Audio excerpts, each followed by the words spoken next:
Hey everybody, what's up? Tim Anderson here, aka Renfell. Welcome back for another episode of my favorite TV shows, in this case covering the sci-fi genre.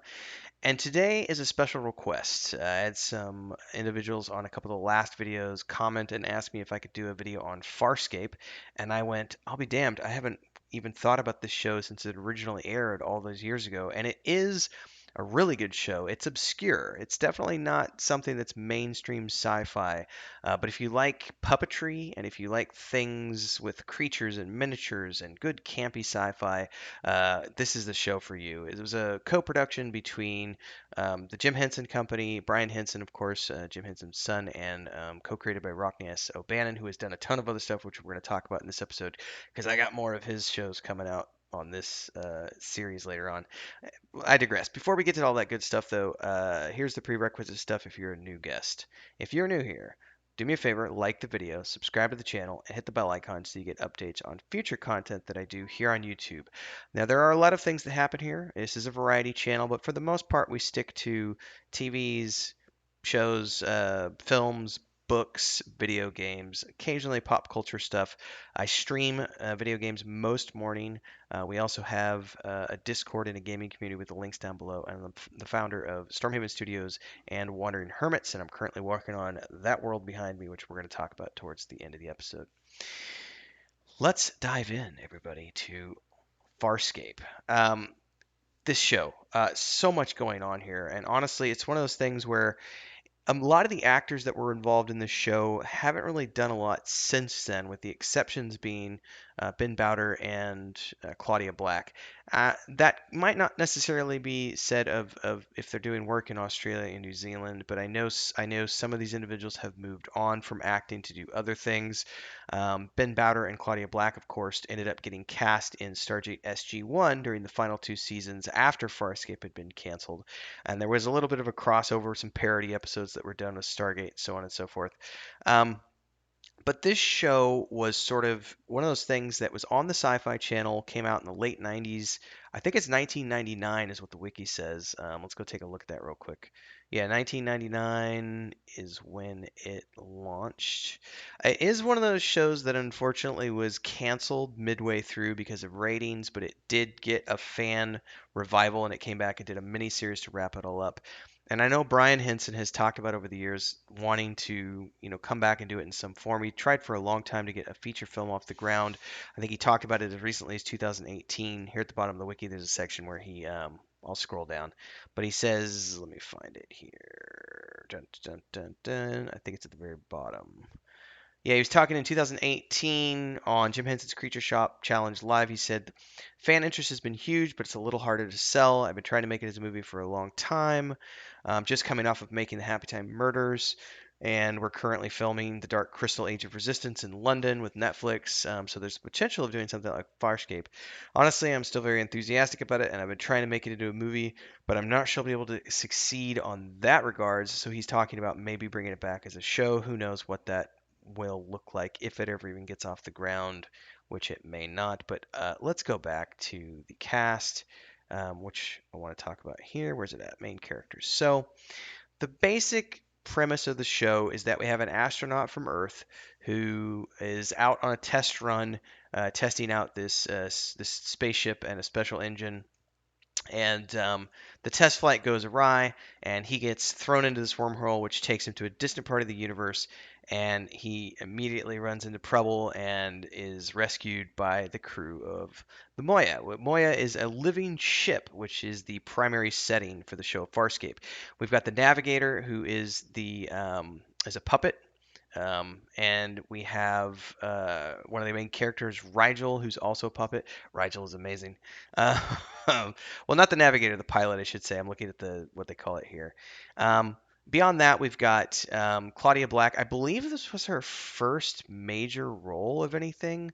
Um, and those of you who have watched her career, she's done a lot of sci-fi stuff and a lot of video game stuff, a lot of voiceovers. I remember her, I think it was Morgan in Dragon Age Origins, also Nathan Drake's love interest, one of his ex-girlfriends in one of the Uncharted games, and then going into the Legacy series for that. She's done a ton of stuff in those genres over the years. Ben Browder has done some stuff here and there. Hasn't really done a lot since Stargate SG-1. I think Claudia is probably the biggest name out of all of these. But this is just a show that if you like campy sci-fi, it was all filmed in New Zealand and Australia, and I think the entirety of the cast, apart from Ben Browder, were all Australian or New Zealand. And it may have even been some of the same crew that worked on shows like Xena and Hercules, but it definitely has that same sort of campy feel.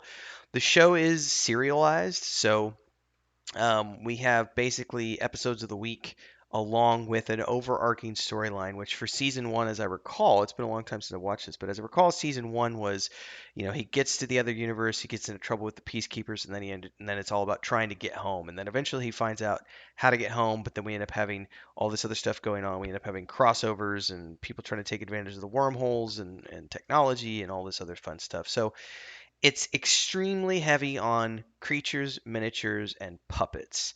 So if you like that sort of thing, this is going to be right up your alley. Now, that's unfortunately not up everyone's alley because the show did eventually get canceled because it wasn't getting good ratings. Some of that was also due to the fact that the storylines kind of went eh. The standalone, I think by the time this was getting deeper into season 3 and 4, people had started to move away from serialized storytelling and they were wanting to see more big story arcs. Because this is about the time, as this was ending, was about the time that Battlestar Galactica was taking off, and so we started to see these shows having more um, um, tightly written story arcs as opposed to episodes of the week. In any case, it's very much worth watching even now 20 some plus years. The effects are a little dated these days in terms of CGI, and the puppetry might look a little cheesy to someone from today's standards. If you're watching, for example, if you've just watched the um, Dark Crystal Age of Resistance, the puppets and all the CGI is very modern. It looks amazing. This is obviously them from 20 plus years ago, same crew, but working with technology and puppetry from the late 90s as opposed to, in the early 2020s. But highly recommend watching this if you've not already done so. Now, what's really interesting is this show was originally put together as a series called Space Chase by Rockne S. O'Bannon and Brian Henson. Now, if you don't know who Rockne S. O'Bannon is, this dude has done a ton of amazing science fiction television. Farscape, Sequest, Defiance, Cult, Alien Nation. He also worked on V, Constantine, and something called Evil, which I haven't watched yet. Um, but I loved Constantine, got canceled. Revolution was pretty good, got canceled. Defiance was amazing. It even had a tie-in MMORPG. I feel like Defiance was given a pretty good chance to run. It was eventually, I believe, canceled after 4 or 5 seasons. It's been a while since I've watched that as well. By the way, I forgot about all the shows that he's done, and when I did the episode, as I'm doing the episode today, a lot of these shows have now gone into my. Oh, he did the Triangle, and that was written by Dean Devlin. Ah, okay. Yeah, so see, we're going to find a whole bunch of more science fiction to do because Dean Devlin has done a ton of amazing stuff too. Leverage, I mean, which isn't a sci-fi show, but he's also done The Librarians. I'm getting sidetracked. Anyway, the point is the the pedigree of the individuals who created this show and ran it for the few years that it ran is top notch. It's one of those things where you just need to go watch it if you like good sci-fi. And given the fact that we've got, let's look at how many episodes there are really quick.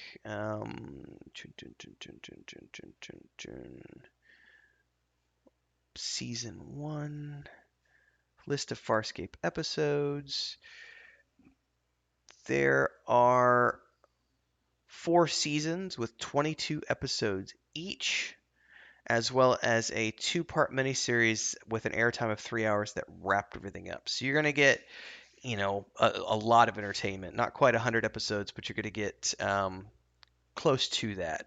So you're going to get a lot of entertainment out of this show if you want to go watch it. Well worth your time, especially if you love creatures and effects and miniatures and the stuff that goes into making shows like this. Definitely give it a shot. Let me know in the comments below if you've ever watched this before, if you have, what you thought about it, if you think it's worth its coming back to and doing a re-watch. I may do that this year because I haven't watched this since it came out, and I have very fond memories of it. I also have memories of it getting a little weird in the most in the final seasons leading up to the Peacekeeper Wars. But there's a lot of good stuff here.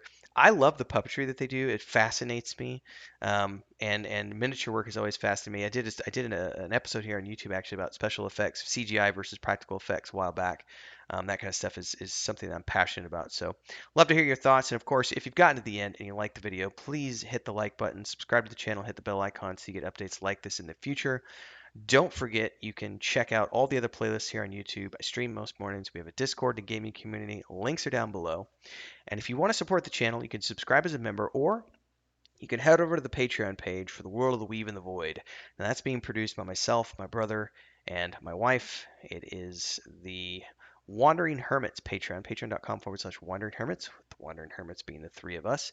The overarching concept of this is that it's a 5th edition tabletop setting with the books coming out this June 2022. There's also a point and click adventure game like the old King's Quest games set in this world. You can download the free demo today from the Patreon page. That's coming out later in 2022. And we also have a book series like Dragonlance with the chapters being published twice a month, all done through the Patreon. So check that out.